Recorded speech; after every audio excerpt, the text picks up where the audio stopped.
மருத்துவமனையின் அந்த நீண்ட வராண்டாவில் தீபக் ஒரு குற்றவாளியைப் போல நின்றிருந்தான். பரிசோதனை அறையிலிருந்து வெளியே வந்த அந்த மூத்த மருத்துவர் தனது மூக்கு கண்ணாடியை சரி செய்தபடி தீபக்கை ஏற இறங்க பார்த்தார். அவரது பார்வையில் ஒரு விதமான வெறுப்பும் ஒரு கோபமும் கலந்திருந்தது. என்ன சார், நீங்கள் இப்போ தான் புதுசாக கல்யாணம் ஆகியிருக்குன்னு கேள்விப்பட்டேன்.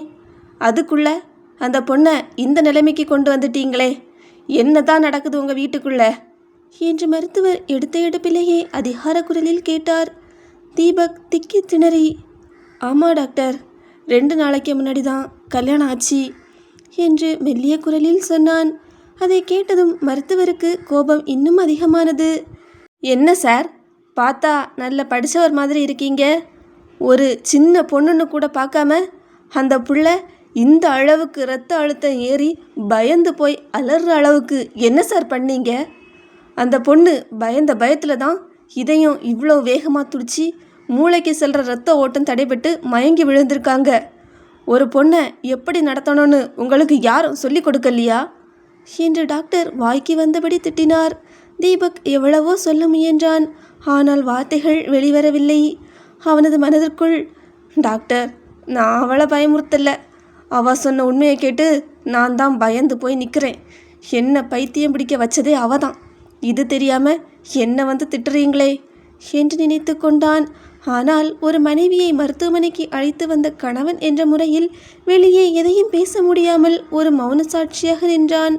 அவன் படித்த அந்த PhD பட்டம் இப்போது அவனுக்கு கை கொடுக்கவில்லை. ஒரு சாதாரண மனிதனாக சமூகத்தின் முன் ஒரு கொடுமைக்கார கணவன் என்ற முத்திரையை சுமந்தபடி சுவரில் சாய்ந்து கொண்டு அந்த வசவு சொற்களை வாங்கி கொண்டான். மருத்துவர் தனது கோப்புகளை சரிபார்த்துவிட்டு மீண்டும் தீபக்கை திரும்பி பார்த்தார். ஆமாம் சார், ஒரு முக்கியமான விஷயம். உங்கள் மனைவிக்கு வயசு என்ன ஆகுது? தீபக் ஒரு நிமிடம் திருதிருவென்று முழித்தான். அவனது தந்தை சொன்ன கணக்குப்படி அது வந்து டாக்டர், அவளுக்கு 22 வயசாகுது என்று உத்தேசமாக சொன்னான். டாக்டர் அவன் சொன்னதை கேட்டு ஏளனமாக சிரித்தார். என்ன சார், நீங்கள் இவ்வளவு விவரம் இல்லாமல் இருக்கீங்க? ஒரு டாக்டர்கிட்டையே போய் சொல்கிறீங்களா? நீங்கள் 22ன்னு சொல்கிறீங்க, ஆனால் அந்த பொண்ணுக்கு இப்போ தான் 16 வயசு முடியுது சார். இன்னும் அந்த பொண்ணு மைனர் தான் சார் என்றார். தீபக்கிற்கு மீண்டும் ஒரு முறை உலகம் இடிந்து விழுவது போல இருந்தது. அவனது இதயம் எக்கு தப்பாக துடித்தது. இதயத்தில் ரத்தம் ஓடும் சத்தம் அவனுக்கே கேட்டது. அடப்பாவி பொன்னம்பலம், படிப்பில் தான் ஏமாத்துனீங்கன்னு பார்த்தா வயசில் கூடவா இப்படி ஒரு பச்சை பொய்ய சொன்னீங்க? 17 வயசு பொண்ணை 22 வயசுன்னு சொல்லி எனக்கு கட்டி வச்சிட்டீங்களேடா என்று அவன் மனதிற்குள் கதறினான். தீபக்கின் கண்கள் இருண்டன. 8ஆம் வகுப்பு ஃபெயில் என்பதை விட இந்த பருவ வயதை மறைத்தது அவனுக்கு பெரிய பேரதிர்ச்சியாக இருந்தது. சட்டத்தின் முன்னால் தான் இப்போது ஒரு குற்றவாளியாக நிற்கிறோம் என்பதை உணர்ந்தபோது அவனது கௌரவம் சுக்கு நூறாக உடைந்து போயிருந்தது. ஒரு பேராசிரியராக இருக்கும் தனக்கு இப்படி ஒரு அவமானமா என்று நினைக்கும்போது அவனுக்கு தலையை வெடித்துவிடும் போல இருந்தது. டாக்டர் தீபக்கின் அருகில் வந்து எச்சரிக்கை விடுக்கும் தொனியில் பேசினார். இங்கே பாருங்க சார், அந்த பொண்ணு பார்க்க சின்ன பொண்ணாக இருக்காங்க. மனசளவுலையும் அவங்க இன்னும் ஒரு குழந்தை தான். அவங்கக்கிட்ட பக்குவமாக நடந்துக்கோங்க. 1 வருஷத்துக்கு நீங்கள் தாம்பத்திய உறவில் ஈடுபடலைன்னா கூட பரவாயில்லை. முதல்ல அந்த பொண்ணுக்கு 18 வயசு ஆகட்டும். இப்படியே ஏதாவது போலீஸ் கேஸ் ஆச்சுன்னா அப்புறம் மைனர் மேரேஜ் கேஸில் நீங்கள் தான் கம்பி எண்ண வேண்டியிருக்கோம். உங்களோட கரியர் மொத்தமும் பாழாகிடும், ஜாக்கிரதை என்று சொல்லிவிட்டு சென்றார். தீபக் அங்கிருந்த ஒரு பெஞ்சில் அப்படியே சோர்ந்து அமர்ந்தான். அவனது கை கால்கள் நடுங்கின. என்னடா வாழ்க்கை இது? ஒரு PhD முடித்தவனுக்கு வந்த சோதனையை பாரு என்று தனக்குத்தானே சொல்லிக்கொண்டான். அவனது ஆத்திரம் இப்போது அவன் தந்தை மாணிக்கத்தின் பக்கம் திரும்பியது. எல்லாம் என் அப்பாவை சொல்லணும். அந்த பொண்ணு கோணம் தங்கம், அவங்க அப்பா எனக்கு வேண்டியவர்.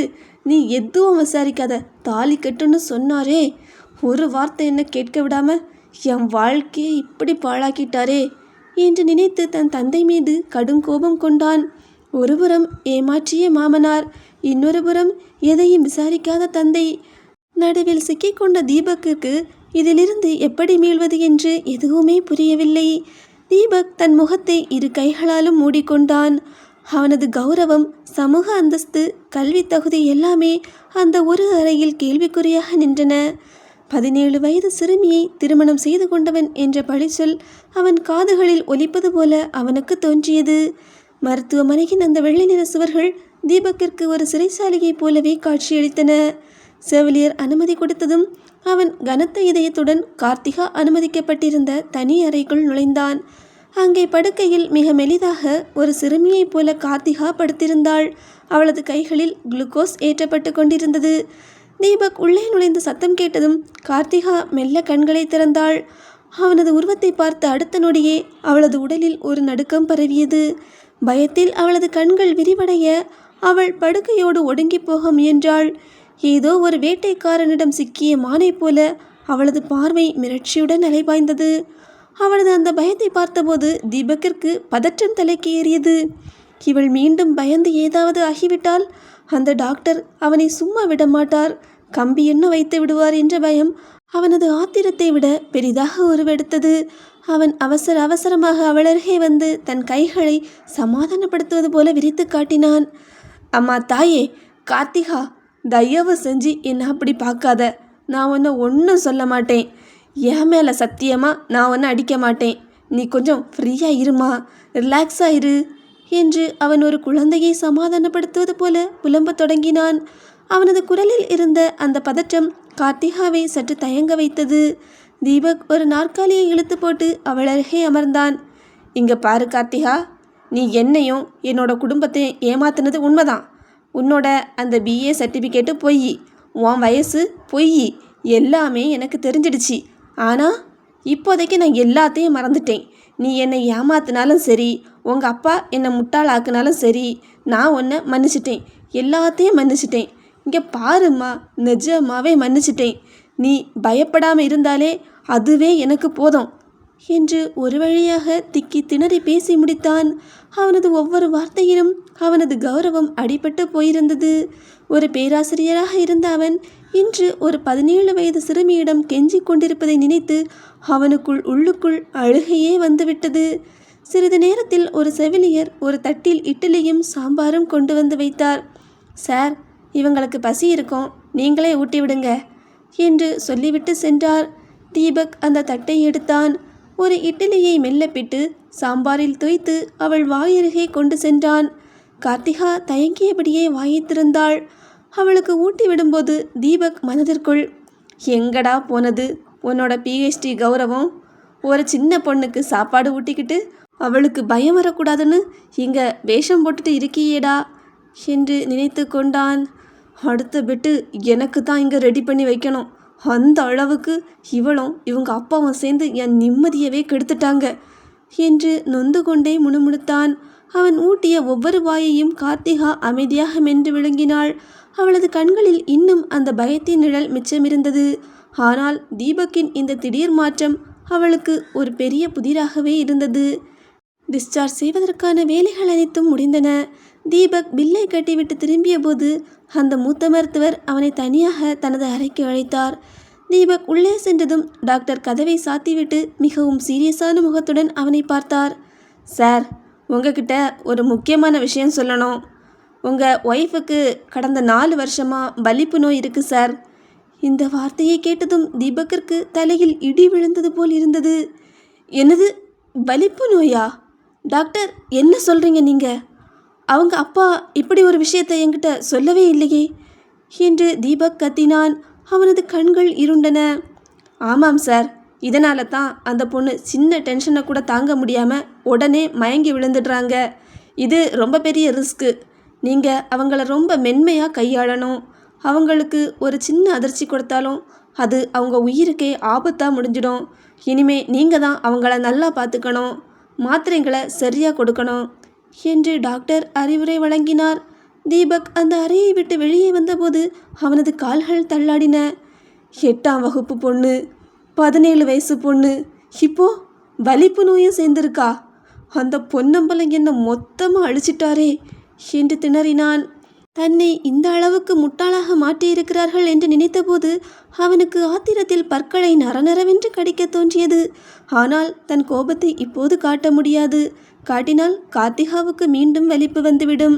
தான் ஒரு பெரிய சிக்கலில் மீள முடியாத ஒரு வலையில் மாட்டிக்கொண்டிருப்பதை அவன் உணர்ந்தார். அவர்கள் கார் அருகில் வந்தனர். கார்த்திகா மெதுவாக நடந்து வந்து காரில் ஏறி அமர்ந்தாள்.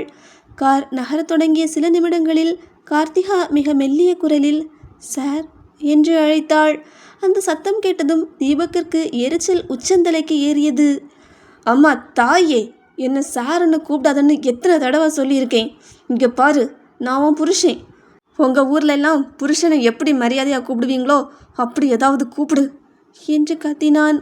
கார்த்திகா ஒரு நிமிடம் தயங்கி கண்கள் நிலைகுத்தி பார்க்க, ஏனுங்க மாமா என்று இழுத்தாள். தீபக்கிற்கு தன் தலையை சுவற்றிலோ அல்லது காரின் ஸ்டியரிங்கிலோ முட்டிக்கொள்ளலாமா என்று தோன்றியது. ஐயோ, மாமாவா? கார்த்திகா, நான் உனக்கு மாமா இல்லை, உன் புருஷன்.